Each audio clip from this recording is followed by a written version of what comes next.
میں اس واقعے کی شدید الفاظ میں مذمت کرتا ہوں اور دہشت گردوں نے جس گھناؤنے انداز میں ایک معصوم فیملی جو کہ ٹریولرز تھے اور ہماری بلوچ روایات میں اس کی مثالیں اس طرح کی کہیں نہیں ملتی کہ اس طرح اپنے مہمانوں کے ساتھ جو سلوک کیا جاتا ہے. میں اس واقعے کی شدید الفاظ میں مذمت کرتا ہوں اور دہشت گردوں نے جس گھناؤنے انداز میں ایک معصوم فیملی جو کہ ٹریولرز تھے اور ہماری بلوچ روایات میں اس کی مثالیں اس طرح کی کہیں نہیں ملتی کہ اس طرح اپنے مہمانوں کے ساتھ جو سلوک کیا جاتا ہے.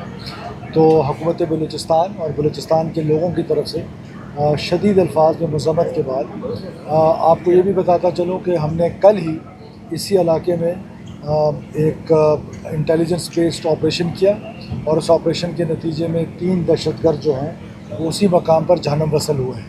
اور ہماری یہ کوشش ہمیشہ رہی ہے کہ یہ جو دہشت گردی کی جنگ ہے ہم کیونکہ کانفلکٹ زون میں ہیں اور کانفلکٹ زون میں ہونے کی وجہ سے اس طرح کے جو واقعات ہیں وہ ان کو رول آؤٹ نہیں کیا جا سکتا، لیکن ان کی مذمت اور ان کے سدباب کے لیے حکومت بلوچستان ہمیشہ کوشش کرتی آئی ہے، آئندہ بھی انشاءاللہ تعالیٰ کوشش کرے گی. جہاں تک رہی جمیل صاحب کے بیٹے کی شہادت، وہ کسی سوشل میڈیا چینل پہ میں دیکھ رہا تھا کہ کوئی اس کو موبائل سمگلنگ سے جوڑ رہا ہے، کوئی اس کو کس چیز سے جوڑ رہا ہے.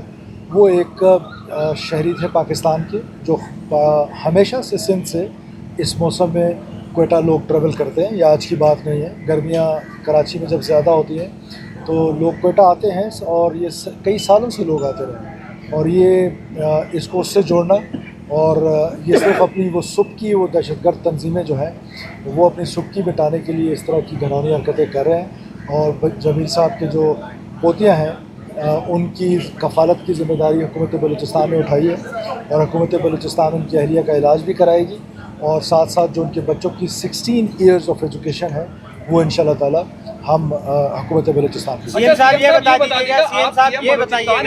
بتائیے گا آپ پی ایم بلوچستان ہے، بلوچستان کے اندر عرصہ دراز سے امن و امان کی صورتحال خراب ہے، یہاں سے لوگ جاتے ہیں پنجاب سے جاتے ہیں ان کے ساتھ یہ صورتحال ہوتی ہے.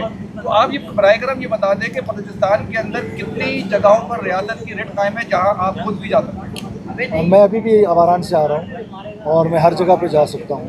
یہ میرے منسٹر ہیں، یہ کل جس راستے سے لوگ کہتے ہیں کہ وہ راستہ بند ہے بولان کا، اس سے ٹریول کر کے آئے ہیں اور راستے میں پکنک بھی بنانے آئے ہیں. تو یہ پرسیپشنز اور ریئلٹیز میں فرق کر کے جینا سیکھیں. بلوچستان کی کوئی 1 انچ ایسی نہیں ہے کہ جہاں پر ریاست یا اسٹیٹ جا نہیں سکتی یا اپنی گرفت رکھ نہیں سکتی. یہ ضرور ہے کہ جب آپ گرے میں آپریٹ کر رہے ہوتے ہیں سیکورٹی فورسز کے لیے چیلنجز ہیں. کسی کے ماتھے پہ نہیں لکھا ہوا کہ وہ BLA ہے، وہ دہشت گرد ہے. جب اینیمی آپ کے سامنے ہوں تو وہ بڑا آسان ہوتا ہے. یہ جب گرے میں آپریشنز ہیں یہ بڑی مشکل ہوتی ہے. اور میں سمجھتا ہوں کہ بلوچستان میں ہمارے ہزاروں کلومیٹرز کے ہائی ویز ہیں. بلوچستان کو آپ اس طرح نہ دیکھیں، ان ہائی ویز میں ہم نے 1 انچ کو پروٹیکٹ کرنا ہوتا ہے اور انہیں کسی 1 انچ کو بریچ کرنا ہوتا ہے. اور ہزاروں ٹریولرز جو ہیں وہ بحفاظت پہنچ جاتے ہیں اور کئی جو ہیں وہ اس طرح کے حادثات کا شکار ہو جاتے ہیں. تو یہ اپنے ہی ملک میں اپنے ہی اس طرح کا بیانیہ جن لوگوں نے گھڑا ہوا ہے وہ ان بیانیے سے ایک تو وائلنس کو ریشنلائز کر رہے ہیں، دوسرا تقویت دے رہے ہیں ان دہشت گرد تنظیموں کو کہ جو اس طرح کی پاکستان کو خدا نخواستہ توڑنا چاہتے ہیں، معصوم لوگوں کو قتل و غارت کرنا چاہتے ہیں، معصوم لوگوں کو، عورتوں کو، بچوں کو شہید کرنا چاہتے ہیں. تو میرا خیال ہے کہ ہمیں مکمل طور پہ ایسے لوگوں کے خلاف وہ بیانیہ بنانا چاہیے، ایز اے نیشن بیانیہ بنانا چاہیے کہ جو نیشن کا بیانیہ ہے. سی ایم صاحب یہ بتائیے گا جیسے آپ نے کہا واقعہ کس طریقے سے ہوا ہے، ابھی تک کی آپ کی جو فائنڈنگ ہے کیا چیزیں سامنے ہیں؟ دیکھیے ابھی تو بہت قبل از وقت ہے. انیشلی تو یہی پتہ چلا ہے کہ وہ جو انویسٹیگیشن سامنے آئی ہے جو اپنے دوست کے ہاں ٹھہرے ہیں اور انہیں جس طرح آپ سب کو پتہ ہے تو وہ اس کے بعد واپسی کا انہوں نے سفر کیا اور رات کو وہ راستہ بھٹکے ہیں. اور ابھی تک کی تو یہی انفارمیشنز ہیں جو میرے پاس، جو میں آپ کے ساتھ شیئر کر رہا ہوں.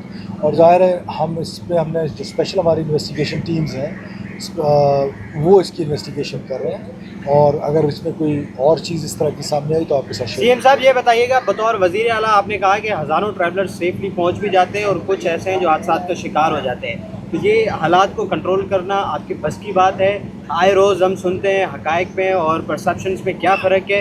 آئے روز ہم سنتے ہیں کہ کہیں سے لوگ اغوا ہو گئے, کہیں مارا گیا. ابھی حال ہی میں ایک ایکسائز سندھ کے افسر ہیں سعید میمن, وہ بھی کافی عرصے سے لاپتہ ہیں. ایک تو ان کے کیس کا اسٹیٹس بھی بتائیے گا اور حالات کس طرح کنٹرول ہوں گے یہ بھی. دیکھیے, حالات کنٹرول کرنے کے لیے یہ آج کی بات تو ہے نہیں کہ لاسٹ ویک حالات خراب ہوئے تو اس کو ٹھیک کرتے ہیں.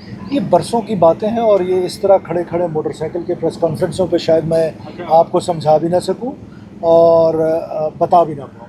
لیکن یہ ضرور ذمہ داری ہماری ہے. ہم اپنی ذمہ داری کو احساس کو سمجھتے ہوئے ہم یہ سمجھتے ہیں کہ لوگوں کے جان و مال کی تحفظ کی ذمہ داری آئین پاکستان نے ہم کو دی ہے اور ہماری سیکورٹی فورسز کے اندر یہ کیپیسٹی اور کیپیبلٹی موجود ہے کہ وہ ان دہشت گردوں کا مقابلہ بھی کر سکتے ہیں اور ان کو جانوں بسر